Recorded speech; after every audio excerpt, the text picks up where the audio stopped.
Assalamualaikum warahmatullahi wabarakatuh. Di sini kita akan mempelajari tentang interaksi antigen antibodi pada bagian awal. Karena di dalam laboratorium itu banyak teknik yang digunakan untuk kepentingan baik klinis maupun riset. Kemajuan yang pesat dalam teknik imunologi terjadi berkat penerapan beberapa teknik hibridoma dan penemuan antibodi monoklonal pada tahun 1980-an. Pada saat hampir bersamaan dengan itu, penerapan teknologi cell sorter, pemilihan sel-sel gitu, berhasil memberikan informasi penting tentang sifat dan fungsi berbagai sel dan komponen sistem imun. Kemajuan teknologi laboratorium yang sangat pesat diantaranya seperti penggunaan nanopartikel dan nanoelektronik, single molecule enzyme linked immunoassay atau ELISA, dan lain-lainnya. Dan beberapa metode yang berdasarkan reaksi antigen dan antibodi itu diamati atas terbentuknya presipitasi, aglutinasi, atau dengan bantuan label tertentu, seperti adanya label radioaktif maupun label enzim dan lainnya. Aglutinasi yaitu peristiwa terjadinya agregasi yang tampak sebagai akibat interaksi antara antigen yang tak larut atau bisa disebut agglutinogen dengan antibodi yang juga disebut dengan kata lain agglutinin. Aglutinasi antibodi dapat menyebabkan antigen seperti mikroba bisa menggumpal bersama-sama.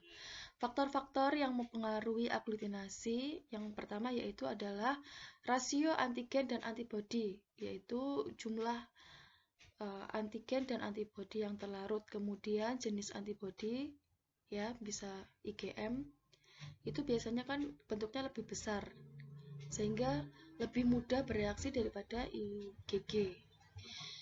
Tapi biasanya IgM ini lebih mahal dan kalau IgG itu lebih mudah kita kembangkan dan lebih mudah digunakan. Kemudian waktu inkubasi, waktu inkubasi untuk memberi waktu antara ikatan antigen dan antibodi agar terjadi ikatan Jadi tidak terlalu yang sesuai, maksudnya agar terjadi aglutinasi itu membutuhkan beberapa waktu tertentu agar terjadi ikatan antibodi yang mencapai titik ekivalen sehingga dapat dilihat dengan mata ikatannya tersebut. Medium yang mempengaruhi aglutinasi juga mediumnya seperti suhu, pH, kekuatan ion-ion, viskositas, molaritas. Kemudian yang terakhir adalah enzim proteolitiknya atau enzim yang dicampurkan pada suatu reagen tersebut. Nah, seperti ini ada gambaran dari proses aglutinasi, yaitu pertama adalah prozon. Prozon itu adalah tak ada presipitasi atau tak ada sebelum ada ikatan antigen dan antibodi. Ini sebenarnya hampir sama antara aglutinasi dan presipitasi, prinsipnya itu sama, di mana aglutinasi dan presipitasi itu akan terlihat secara nyata yang bisa kita ukur oleh mata atau yang kita bisa lihat dengan mata itu pada saat di titik equivalent zone atau zona ekivalen, baik presipitasi maupun aglutinasi. Kemudian post zone, di mana tak ada presipitasi, sehingga setelah mencapai ekivalen, kalau dalam waktu yang agak lama itu maka akan tetap terjadi ikatan tetapi tidak beraturan atau tidak membentuk suatu titik ekivalen, sehingga kita sebut dengan post zone. Jadi ikatannya sehingga tidak ada ikatan antigen dan antibodi tetapi tidak membentuk suatu ekivalen. Jadi si antibodi dan antigen itu tetap berikatan tetapi kompleks gitu, sehingga tidak bisa dilihat oleh mata telanjang, sehingga bisa dikatakan tidak ada presipitasi atau tidak ada aglutinasi. Nah, jadi garis ini gambar-gambar ini adalah ilustrasi dari apa yang kita lihat saat kita mereaksikan suatu antigen dan antibodi. Maka yang kita nilai itu adalah ketika mencapai titik ekuivalen. Jadi kalau misalkan biasanya itu dari beberapa pemeriksaan aglutinasi itu membutuhkan waktu yang berbeda-beda. Misalkan untuk tes aglutinasi golongan darah, kemudian tes aglutinasi tes Widal itu lama untuk membentuk equivalent zone itu berbeda ya. Ada yang lebih setelah 1 menit, ada yang setelah 2 menit, dan tidak boleh lebih dari 2 menit atau 3 menit, tidak boleh lebih dari 5 menit seperti itu. Karena akan ikatannya akan lepas gitu. Bentukan equivalent zone-nya akan lepas. Nah, ini kayak gambaran secara grafiknya. Ya, pertama adalah prozone, di mana sebelum adanya antigen dan antibodi, sebelum adanya ikatan antigen dan antibodi. Kemudian pada zona ekivalen itu ketika sudah ada penambahan antibodi atau antigen ya digabungkan, kemudian membentuklah suatu pola ya antara antigen dan antibodi yang lain yang mengikat antigen itu saling berikatan secara simetris gitu. Kemudian dalam beberapa waktu kemudian ikatan ekuivalen tersebut ya pada zona ekuivalen itu akan lepas ya. Tetap ada ikatan antigen dan antibodi tetapi tidak membentuk suatu pola yang simetris sehingga tidak terjadi aglutinasi. Jadi kalau pada waktu pembacaan itu waktu itu memang sangat mempengaruhi ya. Waktu pembacaan itu sangat mempengaruhi hasil. Nah, faktor-faktor yang mempengaruhi immunoassay itu ya, yang pertama tadi juga bisa berdasarkan sifat dari antigen tadi. Antigennya itu dan antibodinya tidak sesuai, itu bisa jadi tidak terjadi ikatan. Kemudian elektrolit dan pH. Ion-ion yang ada pada suatu reagen tersebut pH-nya tidak cukup sehingga tidak terjadi reaksi. Waktu dan suhu. Kemudian reaksi antigen dan antibodi ini terjadi dalam 2 tahap. Yang pertama adalah ikatan spesifik antibodi dengan antigen atau hapten yang sesuai, dan juga terjadi reaksi yang bisa dilihat. Nah, yang ikatan spesifik antigen dan antibodi kalau tidak membentuk pola yang simetris tadi, yang mencapai titik ekuivalen, maka hanya ikatan saja tetapi tidak bisa dilihat oleh mata. Nah, yang pada klinis ya, untuk penerapan klinisnya itu yang kita nilai hasilnya adalah yang terjadi reaksi. Kemudian jumlah antigen dan antibodi. Ini tadi yang di awal disebutkan. Nah, hasil uji serologis itu bisa berupa kualitatif, semi kuantitatif, dan kuantitatif. Nah, ini bisa kalian lihat kalau kualitatif itu jelas adanya perubahan fisik dari pemeriksaan yang bisa kita lihat secara fisik ya, dan itu hasilnya hanya plus atau minus atau positif negatif, ada atau tidak, itu aja. Kemudian kalau semi kuantitatif itu antara kualitatif dan kuantitatif, sehingga penilaiannya itu masih ada tingkatannya gitu, tingkatannya berdasarkan plus minus, tapi plus minus berapa, atau ada pengenceran titer gitu, 1/60, 1/120, 1/320. Kalau kuantitatif itu jelas berupa angka yang bisa berupa ada ada satuan seperti mikroliter, kemudian persen, dan lain sebagainya. Di sini juga ada beberapa jenis immunoassay ya yang saya bagi, yaitu ada 2, yaitu immunoassay yang tak berlabel dan immunoassay yang berlabel. Yang tak berlabel tadi sudah saya sebutkan di awal, salah satunya adalah aglutinasi. Kemudian ada presipitasi, uji fiksasi komplement, dan uji netralisasi toksin. Jadi ini adalah beberapa pemeriksaan immunoassay yang tidak memerlukan suatu label dan pemeriksaan yang rumit ya.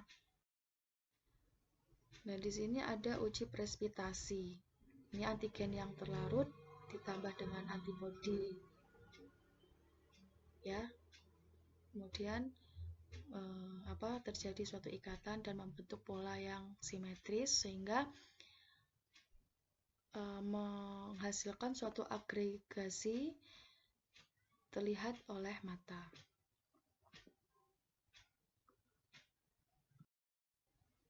Ini biasanya caranya adalah serum ditambah dengan antigen, atau sebaliknya antigen yang sudah diolah dari pabrik ditambah dari serum pasien. Ini terjadi presipitasi, di mana presipitasi itu merupakan suatu endapan ya, atau bentukan agregat-agregat atau butiran-butiran. Di sini presipitasi. Ini presipitasi, atau bisa kadang yang menyebutkan adalah sedimentasinya. Ini biasanya presipitasi, kita sebut presipitasi ketika mereaksikannya itu pada medium cair ya. Jadi ada presipitan dan ada apa ini namanya? Presipitan itu yang ini. Kalau yang ini yang jernih itu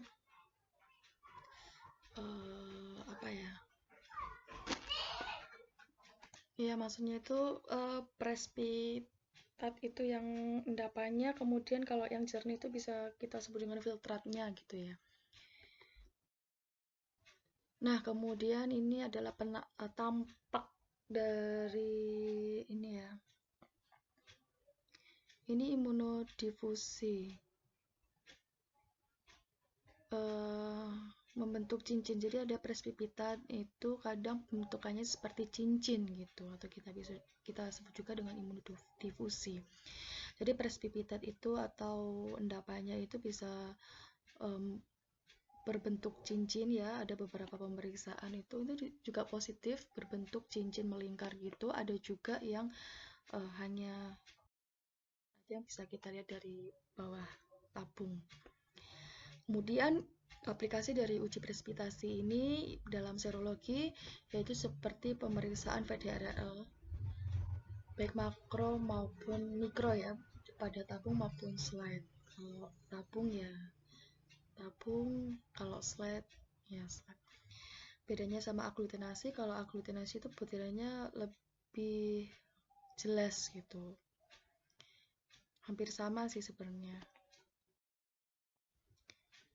Nah, ini kalau aglutinasi yaitu antigen pada permukaan sel yang tak larut kemudian ditambah dengan suatu antibodi, ya kan?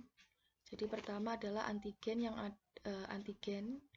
dalam suatu larutan ditambah dengan antibodi yang kita cari dalam serum pasien, kemudian akan terjadi suatu ikatan yang simetris seperti ini yang bisa kita lihat dengan mata. Hampir sama kalau di slide biasanya ya antibodi ditambah dengan antigen tadi ditambah dengan antibodi akan terjadi suatu gumpalan. Jadi ada bentuk seperti itu. Sama aja ini hasilnya hampir sama tetapi lebih jelas. Nah, di sini aplikasi klinis uji aglutinasi itu pada slide bisa Widal slide dan tabung dan uji Widal tabung. Nah, tadi yang nanti kita bahas tentang Widal. Kemudian ini juga uji hemaglutinasi itu pada uji golongan darah juga menerapkan metode aglutinasi, ikatan antigen dan antibodi. Hasilnya kalau kalau tes golongan darah itu seperti ini. Jadi yang negatif seperti ini, yang positif yang terjadi aglutinasi itu seperti ini yang positifnya. Ini yang positif dan positif. Imunoassay yang berlabel itu seperti fluorescence atau immunofluorescence assay dengan cat fluorescence, kemudian radioisotop atau radioimmunoassay, kemudian kalau berdasarkan enzim yaitu ELISA. Nah, kemudian immunocyte fluorescence EVA. Di situ antigen diketahui, antigen yang tidak diketahui kemudian difiksasi pada slide gitu kan, difiksasi atau dibiarkan menguap dulu, kemudian ditambah dengan antibody yang sudah diketahui ya, reagen, ditambah reagen yang sudah diberi cat fluorescence, kemudian dicuci, kemudian hasilnya bisa dilihat dengan mikroskop fluorescence gitu. Jadi harus ada labelnya gitu agar bisa dilihat di mikroskop immunofluorescence, di mana yang positif akan berwarna hijau. Ikatan antigen dan antibodinya itu lebih jelas karena akan berwarna. Kalau misalkan ini biasanya pada kadar rendah itu bisa dilihat. Misalkan pada metode immunoassay yang tak berlabel tadi seperti aglutinasi dan presipitasi pada biasa itu tidak terlihat aglutinasinya gitu, tidak terlihat presipitasinya atau flokulasinya, tapi dalam pasien itu dicurigai adanya suatu penyakit gitu, maka diperlukan adanya suatu teknik yang lebih canggih lagi ya, dalam kadar yang sedikit, misalkan itu bisa terlihat adanya ikatan dan antibodinya gitu, aglutinasinya atau presipitasinya ada di sini. Berarti kalau misalkan ada antibodi yang antigen yang dicurigai adanya suatu infeksi antigen tertentu, kemudian kita memiliki suatu antibodi yang sudah diketahui terhadap antigen tersebut, kemudian ditambah dengan pewarna yaitu immunofluorescence, maka jika terjadi ikatan berarti ya ada antigen di dalam pasien tersebut. Oh, berarti positif gitu. Di dalam tubuh pasien itu terdapat suatu antigen tertentu, misalkan virus gitu ya. Kelemahan uji immunofluorescence ini peralatan itu canggih dan mahal ya.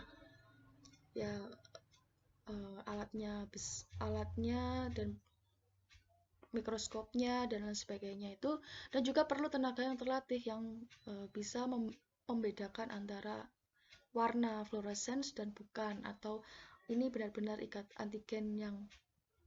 antigen dan antibodi dan bukan, dan juga masih sukar dibuat secara otomatis. Kemudian uji radioimmunoassay yang menggunakan biasanya RIA ini menggunakan labelnya yaitu isotop ya, jadi radioisotop. Kalau yang tadi immunofluorescence menggunakan cat yang bisa memandarkan suatu cahaya yang berwarna hijau, nah kalau ini RIA ini menggunakan isotop atau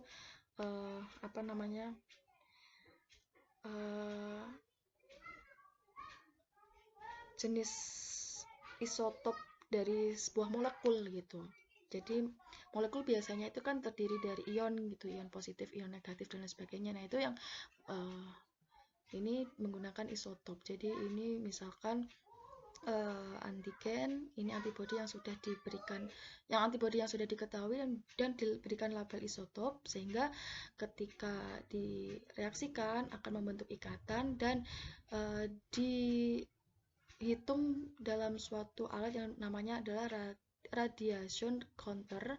Itu yang akan terhitung, yang terbaca adalah yang antibodinya itu, yang ikatannya yang ada radioisotopnya yang sesuai dengan radioisotopnya. Kelemahan uji radioimmunoassay ini membutuhkan alat yang mahal juga, tenaga terlatih, kemudian waktu paruh reagen amat pendek ya. Jadi ada beberapa reagen itu yang reagen dan labelnya itu disesuaikan juga, sesuaikan dengan antigennya atau yang antigen yang dicurigai, dan memiliki waktu yang singkat ya. Perlu perlindungan khusus pada petugas lab karena menggunakan isotop, yaitu seperti nuklir ya, suatu label yang bisa berbahaya ya, maksudnya harus berhati-hati. Kemudian perlu tempat pembuangan reagen yang khusus karena bisa meledak itu reagennya karena menggunakan. radioisotop. Kemudian kalau ELISA ini di mana antibodi nanti akan diberikan suatu labelnya berupa enzim. Ini digunakan pertama kali oleh Engvall dan Perelman itu pada tahun 1971. Sampai sekarang masih digunakan ELISA ini karena masih lebih aman juga ya. Kemudian secara kuantitatif dan memiliki sensitivitas yang tinggi. Contohnya bisa untuk mendeteksi HIV. Kemudian prinsip dasar ELISA yaitu pemakaian enzim untuk mendeteksi adanya ikatan antigen dan antibodi. Kemudian enzim mengubah substrat yang tidak berwarna akan menjadi produk yang berwarna karena ada ikatannya ketika terjadi adanya ikatan antigen dan antibodi. Jadi enzim itu bisa mengubah substrat yang awalnya tidak berwarna akan menjadi warna kalau ada penambahan tertentu yang sesuai dengan ikatan dan antibodi yang dibutuhkan. ELISA dapat digunakan untuk mendeteksi adanya antigen atau antibodi. Jadi ada keduanya. Ada yang bisa digunakan untuk mendeteksi antigen dan atau juga bisa mendeteksi antibodi.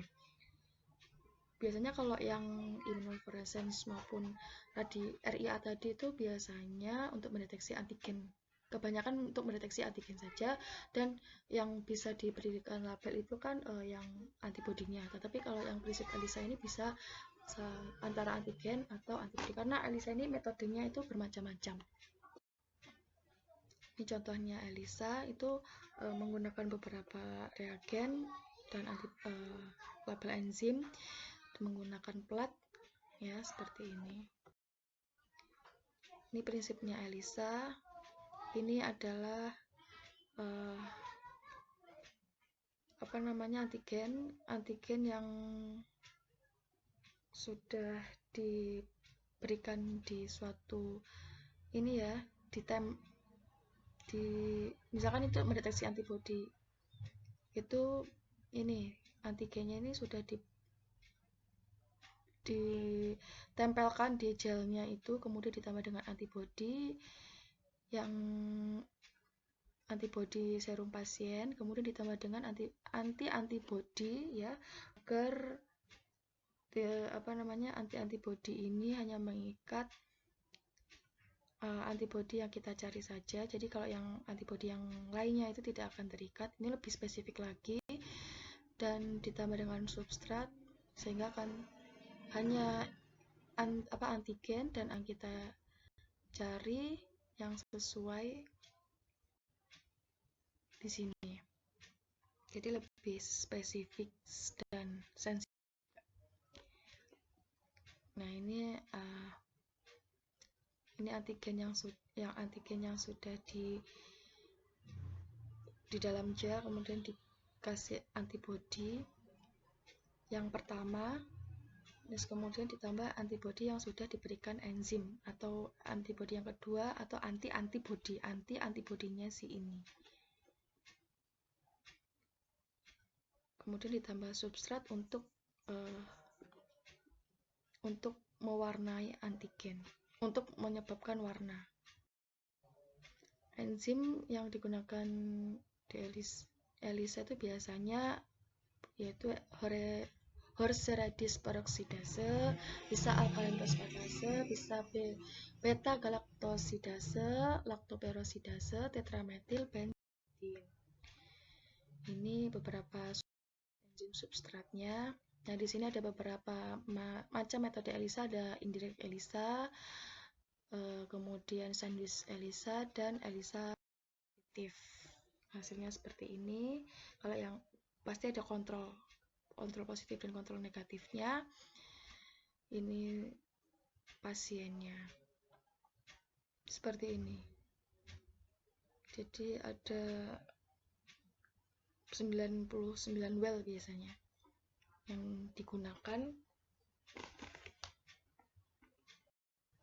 Nah, oke, terima kasih untuk materi hari ini, mudah-mudahan bermanfaat. Saya akhiri, wassalamualaikum warahmatullahi wabarakatuh.